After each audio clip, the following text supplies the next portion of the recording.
जाइएगा करके बिहार दिवस साथियों कब मनाया जाता है। तो अगर आपका जवाब साथियों 22 मार्च है तो मैं कहूंगा बिल्कुल सही, बिहार दिवस साथियों 22 मार्च को ही मनाया जाता है। उसके बाद देखिए करके बिहार की राजधानी कौन सी है, पटना, पूर्णिया, दरभंगा, मुंगेर। तो जिनका भी आंसर, जो लोग भी यहां पर ऑप्शन नंबर ए के साथ है तो बिल्कुल सही है, यानी कि बिहार की राजधानी पटना ही है। उसके बाद देखिए करके बिहार का उच्च न्यायालय कहां पर है, तो बिहार का उच्च न्यायालय पटना है, सारणा है, कोसी है या साथियों मगध है। तो यहां पर सभी लोग आंसर दीजिए साथियों, ठीक है। पटना आपका बिल्कुल सही जवाब हो जाएगा, बिहार का उच्च न्यायालय साथियों पटना है।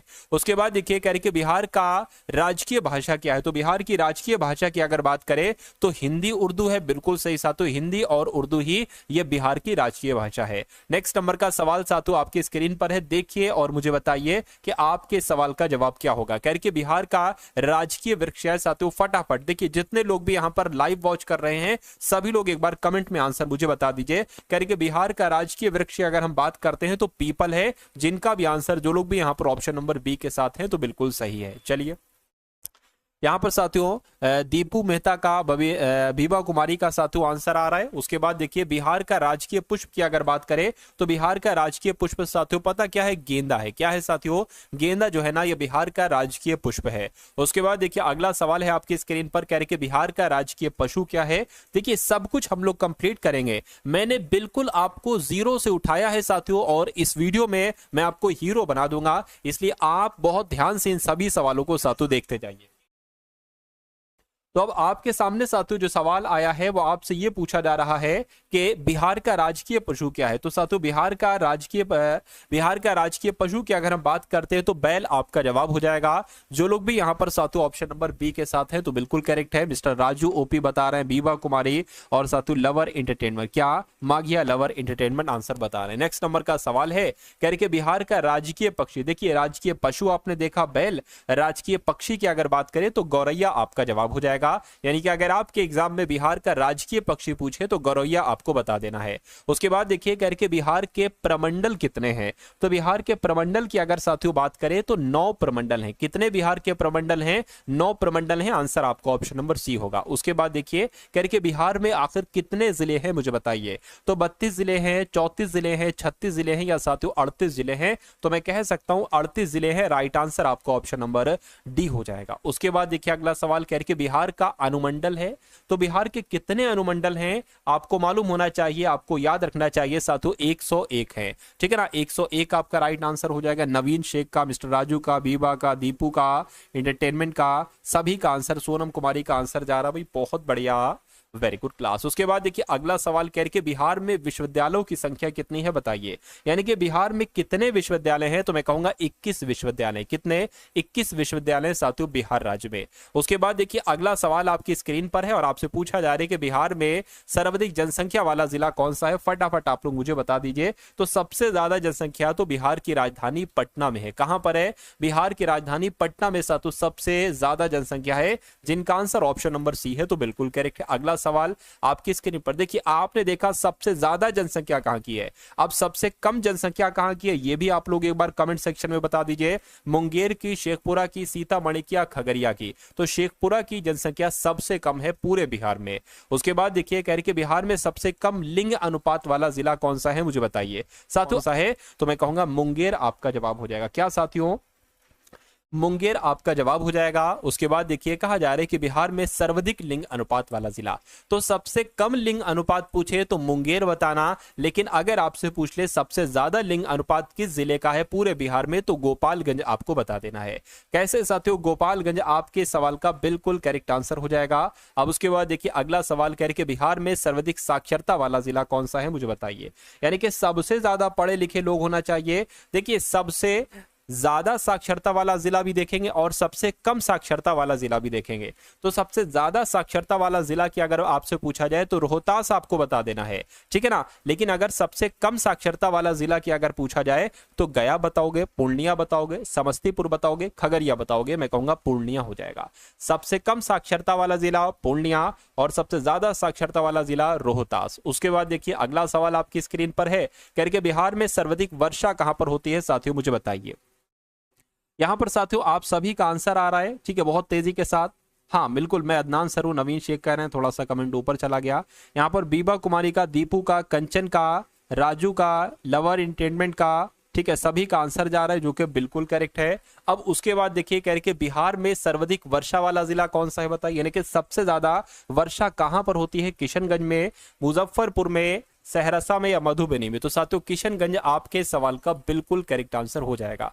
उसके बाद देखिए कह रहे कि बिहार में सबसे कम वर्षा वाला जिला कौन सा है। देखिए आपसे ये रिलेट, सबसे कम लिंग अनुपात, सबसे ज्यादा लिंग अनुपात, सबसे कम जनसंख्या, सबसे अधिक जनसंख्या, सबसे कम वर्षा वाला जिला, सबसे अधिक वर्षा वाला जिला, ऐसे साथियों रिलेट्स करके आप पढ़िए तो आपको अच्छे से और जल्दी याद हो जाएगा। तो सबसे कम वर्षा वाला जिला की अगर पूछा जाए तो औरंगाबाद आपको बता देना है, औरंगाबाद आपका राइट आंसर हो जाएगा। उसके बाद देखिए कह रहे कि बिहार में सबसे ठंडा वाला जिला बताइए, जहां पर सबसे ज्यादा ठंडा थोड़ा बहुत रहता है, मैं कहूंगा गया आपका राइट आंसर हो जाएगा, ठीक है ना। उसके बाद देखिए अगला सवाल करके बिहार में सबसे बड़ा नगर कौन सा है, ये आपको साथियों बताना है। फटाफट आप लोग कमेंट करके मुझे यहां पर बता दीजिए। चलिए तो यहां पर अगर साथियों बात करें, आपको मालूम होना चाहिए सबसे बड़ा नगर तो बिहार की राजधानी ही होगी। सबसे बड़ा नगर बिहार का कौन सा है, तो पटना है। उसके बाद देखिए अगला सवाल कहा आपसे जा रहे हैं कि मूल रूप से बिहार शब्द का अर्थ क्या है। तो बिहार शब्द का मतलब क्या है, बौद्ध मठ है, देवताओं की भूमि है, हरियाली का प्रदेश है या आर्य प्रदेश है। तो आपका जवाब अगर है ऑप्शन नंबर ए के साथ, यानी कि मूल रूप से बिहार शब्द का अर्थ है बौद्ध मठ, तो बिल्कुल सही हो जाएगा। उसके बाद देखिए कह रहे कि बिहार में नमक सत्याग्रह साथियों कब आरंभ किया गया था। तो 6 फरवरी 1921 नहीं, 1929 नहीं साथियों, 15 अप्रैल 1930 को बिहार में नमक सत्याग्रह आरंभ किया गया था, शुरू किया गया था। उसके बाद देखिए करके बिहार का पृथक प्रांत के रूप में गठन की मांग प्रस्तुत की गई। तो साथियों ये मांग कब की गई, तो ये 1906 में की गई, 1906 में साथियों बिहार का पृथक प्रांत के रूप में गठन की मांग की गई थी 1906 में। उसके बाद देखिए साथियों नेक्स्ट नंबर का सवाल है आपकी स्क्रीन पर, आपसे पूछा जा रहा है कि बिहार का मुगल साम्राज्य के प्रांत के रूप में गठन कब हुआ था। तो साथियों कब हुआ था, 1580 में हुआ था। बिहार का मुगल साम्राज्य के प्रांत के रूप में गठन 1580 में हुआ था। उसके बाद देखिए अगला सवाल आपकी स्क्रीन पर है, देखिए और मुझे बताइए आपका जवाब साथियों यहां पर क्या हो सकता है।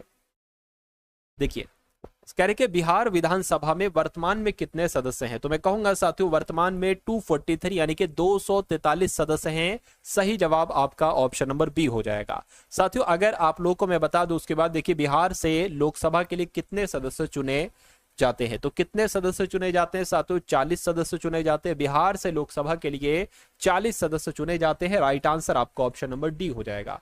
करके पटना उच्च न्यायालय की स्थापना कब की गई, तो पटना उच्च न्यायालय की स्थापना 1916 में की गई थी। कब की गई थी साथियों, 1916 में पटना उच्च न्यायालय की स्थापना की गई थी। अगले नंबर का सवाल करके बिहार में राज्यसभा की कितनी सीटें हैं। तो राज्यसभा की अगर बात करें साथियों कितनी सीटें हैं, 16 सीटें हैं। कितनी साथियों, 16 सीटें हैं, ये आपको मालूम होना चाहिए। राइट आंसर आपका जो जाएगा वो ऑप्शन नंबर डी हो जाएगा। उसके बाद देखिए अगला सवाल है कह रहे कि झारखंड बिहार से कब पृथक हुआ। तो झारखंड पहले बिहार का ही भाग था। ये कब बिहार से अलग हुआ, तो मैं कहूंगा 15 नवंबर 2000 को झारखंड अलग हुआ। किस राज्य से साथियों, बिहार से, ये आपको मालूम होना चाहिए। उसके बाद देखिए कह रहे कि बिहार और ओडिशा का विभाजन कब हुआ। तो बिहार और ओडिशा का विभाजन तो साथियों 1936 में हुआ था। कब हुआ था, 1936 में हुआ था। ये आपको याद रखना है और आंसर आपका जो जाएगा वो ऑप्शन नंबर बी हो जाएगा। उसके बाद देखिए अगले बिहार के प्रमुख समाचार पत्र यानी कि बिहारी के संपादक कौन थे। तो बिहारी के संपादक की अगर बात करें तो बाबू महेश्वर प्रसाद ही बिहारी, ठीक है, बिहारी पत्र के संपादक थे। राइट आंसर आपको ऑप्शन नंबर सी होगा। उसके बाद देखिए कहा जा रहा है कि बिहार में किस स्थान पर भारतीय राष्ट्रीय कांग्रेस का 1922 का अधिवेशन हुआ था।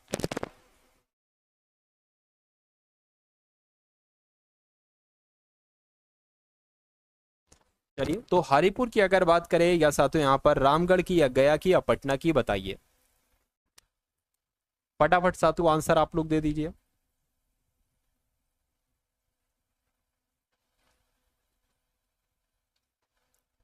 बिहार में किस स्थान पर भारतीय राष्ट्रीय कांग्रेस का 1922 का अधिवेशन हुआ था, बताइए साथियों। तो गया आपका जवाब हो जाएगा। जिनका भी साथियों आंसर ऑप्शन नंबर सी के साथ है, मैं कहूंगा आंसर आपका बिल्कुल करेक्ट हो जाएगा। भाई बहुत बढ़िया, वेरी गुड क्लास। और ये इंपॉर्टेंट क्वेश्चन है। अगला सवाल आपकी स्क्रीन पर है, कहा आपसे जा रहे हैं कि बिहार में किसान सभा की स्थापना किनके द्वारा की गई थी, बताइए। साथियों देखिए ये बिहार पुलिस कांस्टेबल में बिहार का आपका एग्जाम है, बिहार पुलिस का आपका एग्जाम है, तो इसमें बिहार जीके के साथियों कितने सवाल पूछे जाएंगे? पूरे पूरे 10 क्वेश्चंस पूछे जाएंगे। और मेरा मानना है साथियों यहां से मैक्सिमम क्वेश्चंस आपको देखने को मिलेंगे, इसलिए आप बहुत सीरियसली तरीके से इन सवालों को देखिए। ये सवाल आपको दोबारा नहीं मिलेंगे साथियों, ये कभी कभी सवाल कराए जाते हैं परीक्षा वाले, ठीक है, और ये बहुत मेहनत के साथ साथियों सिलेक्टेड सभी के सभी क्वेश्चंस आपके लिए तैयार किए गए हैं। चलिए, तो बिहार में किसान सभा की स्थापना किनके द्वारा की गई थी? सहजानंद सरस्वती के द्वारा की गई थी। राइट आंसर आपको ऑप्शन नंबर ए होगा। उसके बाद देखिए कह के बिहार प्रांतीय किसान सभा का गठन कब हुआ था? तो मैं कहूंगा मार्च 1929 में हुआ था। राइट आंसर आपका जो जाएगा वो ऑप्शन नंबर सातु सी के साथ जाएगा। नेक्स्ट नंबर का सवाल है करके बिहार बंगाल से कब पृथक हुआ? तो बिहार बंगाल से सातु कब पृथक हुआ? 1912 में पृथक हुआ, ये आपको साथियों मालूम होना चाहिए। चलिए, उसके बाद देखिए साथियों नेक्स्ट नंबर का सवाल आपकी स्क्रीन पर है, कह रहे 1857 की क्रांति के बिहार के नेता कौन थे, मुझे बताइए। चलिए फटाफट साथियों आंसर आप लोग यहां पर बता दीजिए, क्या हो सकता है आपके इस सवाल का बिल्कुल सही जवाब, बताइए साथियों। चलिए, तो अगर आपका जवाब कुंवर सिंह है तो मैं कहूंगा आपका जवाब यहां पर बिल्कुल सही हो जाएगा। 1857 की क्रांति के बिहार के नेता कुंवर सिंह ही थे। नेक्स्ट नंबर का सवाल आप लोग देखिए, करके पटना को प्रांतीय राजधानी बनाया था। तो पटना को प्रांतीय राजधानी जो बनाया था वो शेरशाह सूरी ने ही बनाया था। सही जवाब आपका जो जाएगा वो ऑप्शन नंबर साथियों ए हो जाएगा। उसके बाद देखिए अगला सवाल आपकी स्क्रीन पर है, कहा आपसे जा रहा है कि बिहार में सर्वाधिक लोकप्रिय सुल्तान कौन थे? तो बिहार में सर्वाधिक लोकप्रिय सुल्तान कौन थे साथियों? शेरशाह सूरी थे। सही जवाब आपका ऑप्शन नंबर ए हो जाएगा। उसके बाद देखिए अगला सवाल है आपकी स्क्रीन पर, कह रहे कि नालंदा विश्वविद्यालय का वैभव किसके हाथों नष्ट हुआ था? नालंदा विश्वविद्यालय को किसने नष्ट किया था? तो मैं कहूंगा बख्तियार खिलजी ने साथियों नष्ट किया था। सही जवाब आपका ऑप्शन नंबर ए हो जाएगा। उसके बाद देखिए कह रहे कि किस काल में बिहार की राजनीतिक शक्ति, शैक्षणिक व सांस्कृतिक गरिमा खंडित हुई थी? तो कौन से काल में साथियों? मैं कहूंगा मध्य काल में बिहार की राजनीतिक शक्ति, शैक्षणिक व सांस्कृतिक गरिमा खंडित हुई थी। राइट आंसर आपका ऑप्शन नंबर सी होगा।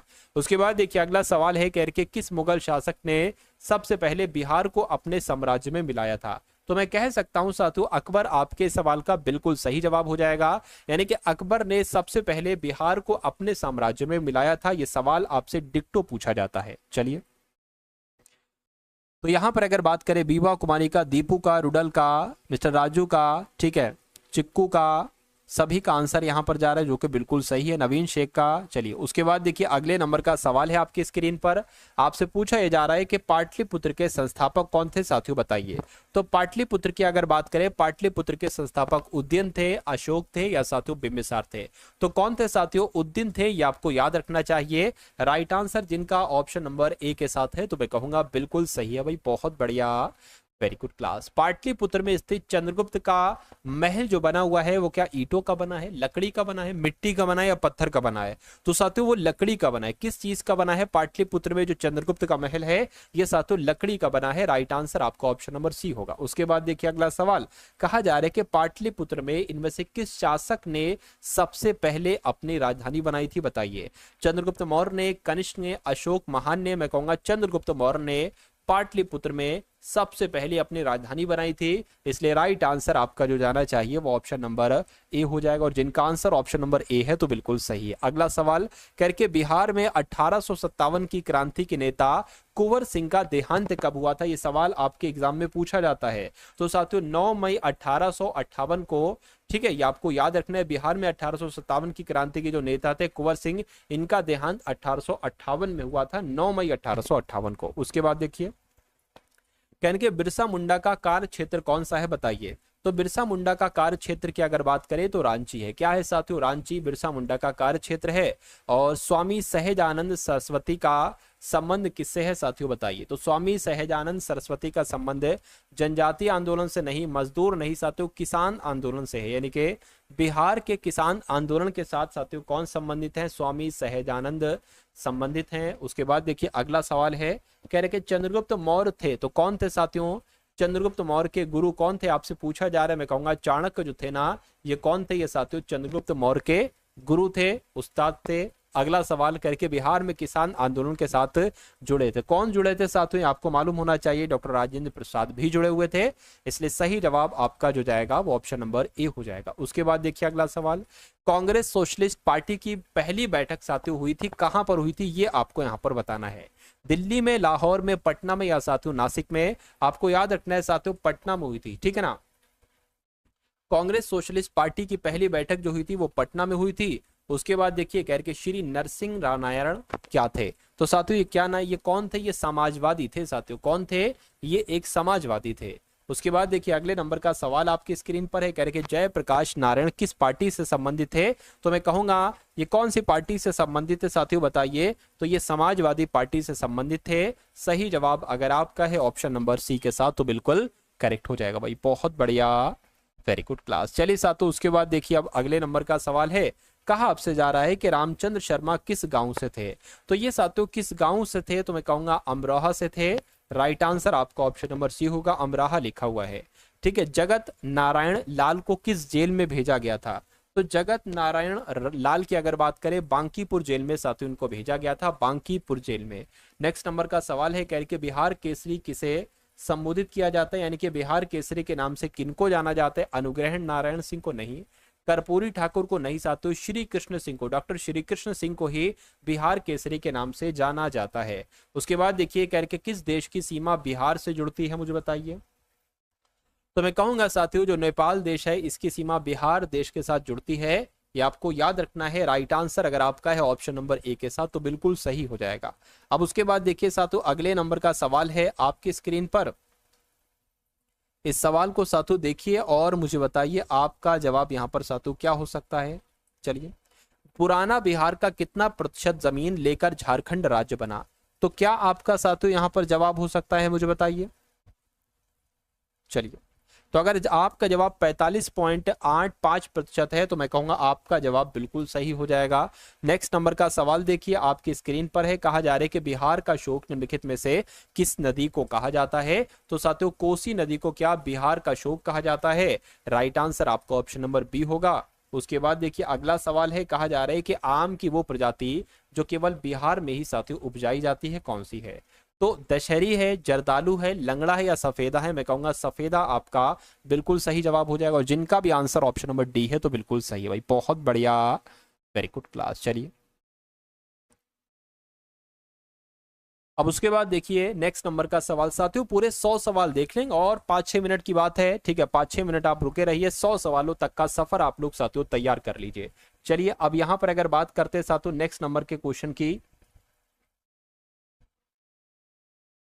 करके बिहार में बहने वाली नदियों में किसका उद्गम अमरकंटक में है, तो किसका उद्गम अमरकंटक में है साथियों, सोन का उद्गम अमरकंटक में है। उसके बाद देखिए संपूर्ण बिहार राज्य स्थित है, तो संपूर्ण बिहार राज्य साथियों मैदानी क्षेत्र में स्थित है। आंसर आपका ऑप्शन नंबर बी होगा। चलिए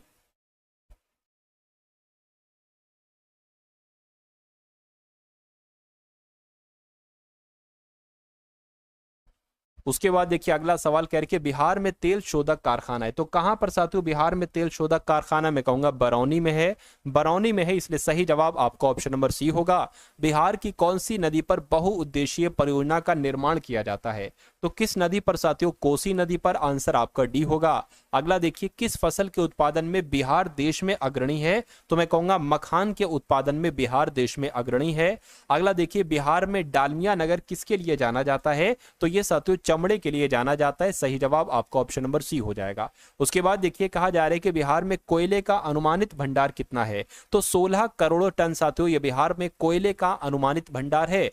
पूर्वी मध्य रेलवे क्षेत्र का मुख्यालय कहां पर है साथियों, देखिए जो क्वेश्चंस आपकी निगाहों से बहुत तेजी के साथ गुजर रहे हैं ना, जैसे मैं आंसर आपको करा रहा हूं साथियों ये आप लोग थोड़ा सा तैयार करते रहिए, इनको याद करते रहिए, ठीक है। तो पूर्वी मध्य रेलवे का मुख्यालय की अगर बात करें तो हाजीपुर में, कहां पर है साथियों, हाजीपुर में है।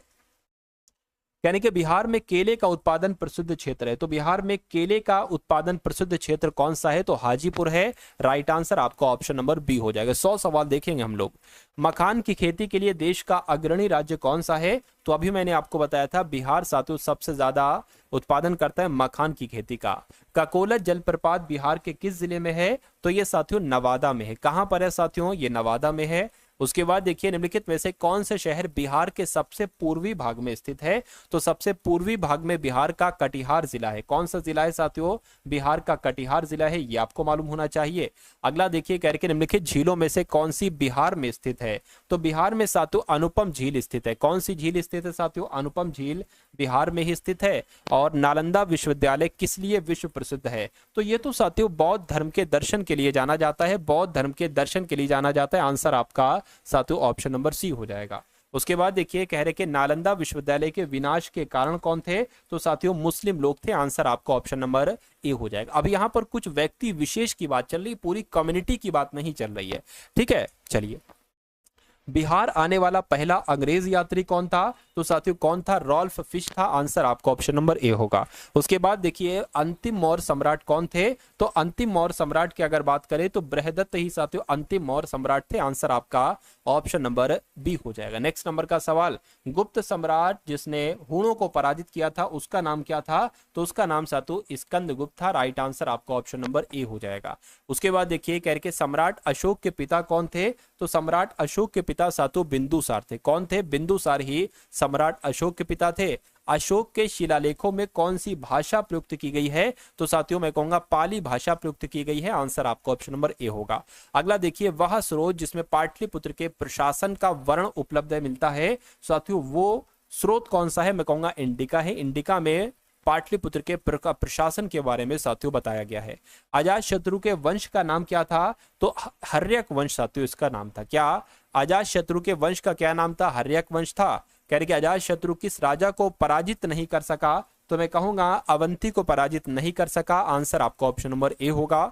उसके बाद देखिए ईसा का ईसा साथियों, ठीक है, ईसा पूर्व मतलब छठी ईसा पूर्व सदी में विश्व की प्रथम गणतंत्रात्मक व्यवस्था कहां पर थी? तो साथियों वैशाली में थी, ठीक है, वैशाली में थी। आंसर आपका ऑप्शन नंबर ए होगा। अगला देखिए निम्न नदियों में सबसे अधिक नदीपथ परिवर्तन किया है, तो किस नदी ने किया है? मैं कहूंगा कोसी नदी ने किया है। किस नदी ने किया है साथियों सबसे ज्यादा नदीपथ परिवर्तन? तो कोसी नदी ने किया है। किसके प्रयत्नों से बिहार प्रांतीय कांग्रेस का दूसरा अधिवेशन हुआ? तो किसके प्रयत्नों से साथियों? दीप नारायण सिंह के प्रयत्नों से ही बिहार प्रांतीय कांग्रेस का दूसरा अधिवेशन हुआ था। आंसर आपका जो जाएगा वो ऑप्शन नंबर सी हो जाएगा। उसके बाद देखिए अगला सवाल, करके बिहार के कौन से जिले के कुछ इलाके पश्चिम बंगाल को दिए गए थे? तो मैं कहूंगा पूर्णिया और मानभूम जो बिहार की ये जिले हैं ये पश्चिम बंगाल को दिए गए थे।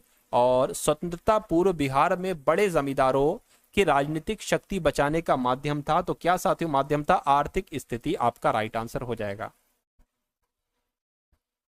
उसके बाद देखिए अगला सवाल है करके बलदेव सहाय ने महाधिवक्ता के पद से इस्तीफा त्यागपत्र साथियों कब दिया था? तो इन्होंने साथियों त्यागपत्र कब दिया था ये आपसे पूछा जा रहा है। मैं कह सकता हूं 1942 में इन्होंने त्यागपत्र दिया था। उसके बाद देखिए कह के कांग्रेस सोशलिस्ट पार्टी की पहली बैठक पटना में हुई थी। बिल्कुल, कब हुई थी? तो 1934 में हुई थी। आंसर आपका बी होगा। अगला देखिए मुजफ्फरपुर में किंग्सफोर्ड की हत्या का प्रयास कब किया गया था? तो साथियों ये प्रयास 1908 में किया गया था। आंसर आपका ऑप्शन नंबर ए होगा। अगला देखिए कह रहे पटना कलम अथवा पटना शैली का अंतिम चित्रकार किसे माना जाता है? तो ईश्वरी प्रसाद को माना जाता है पटना कलम अथवा पटन शैली का अंतिम चित्रकार। उसके बाद देखिए बिस्मिल्लाह खां किससे संबंधित थे? तो बिस्मिल्लाह खां तो साथियों शहनाई वादन थे। आंसर आपका ऑप्शन नंबर डी हो जाएगा। उसके बाद देखिए गोपाल सिंह नेपाली ने निम्नलिखित में से किस पत्र पत्रिका का संपादन नहीं किया था? तो साथियों सुधा पत्रिका किया था, प्रभात का किया था, द मुरली का किया था, लेकिन हंस का नहीं किया था। महाकवि विद्यापति किस युग के कवि थे? तो ये तो साथियों मध्यकाल के कवि थे। कब के कवि थे? ये तो साथियों मध्यकाल के कवि थे। अगला देखिए दिनकर जी, रामधारी सिंह दिनकर जी किस रचना से राष्ट्रकवि के रूप में साथियों प्रतिष्ठित हुए थे? तो किस रचना की अगर बात करें रेणुका रचना आपका राइट आंसर हो जाएगा। जयप्रकाश नारायण किस पार्टी से थे? तो ये साथियों सोशलिस्ट पार्टी थे। आंसर आपका जो जाएगा वो ऑप्शन नंबर सी हो जाएगा। भाई बहुत बढ़िया, वेरी गुड क्लास। उसके बाद देखिए अगले नंबर का सवाल है और ये आपको साथियों इसका आंसर कमेंट सेक्शन में देना है। क्या दोस्तों ये वीडियो आप लोगों को कैसे लगे कमेंट बॉक्स में जरूर बताएं। अगर वीडियो अच्छी लगे तो वीडियो को लाइक करें और चैनल पे नए हैं तो चैनल को सब्सक्राइब करें।